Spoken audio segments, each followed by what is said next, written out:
Monsoon کا سلسلہ جاری، شہر اور گرد و نواح میں بارش نے ہر طرف جل تھل کر دیا۔ نشیبی علاقے زیر آب آ گئے۔ اربوں روپے مالیت سے بنایا گیا ڈسکا سیالکوٹ روڈ سیوریج کے نالے نامکمل ہونے سے تباہی کے دہانے پر۔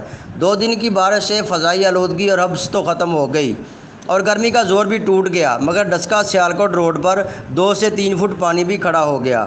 ڈسکا اور نواحی علاقے ندی نالوں کا منظر پیش کرنے لگے۔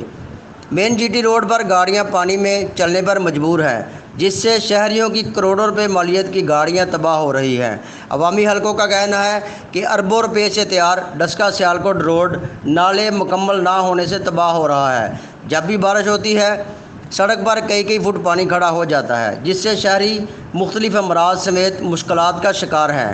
عوامی حلقوں نے حکومت پنجاب سے نوٹس لینے کا مطالبہ کیا ہے۔ امین رضا مغل، MM5 نیوز، ڈسکا۔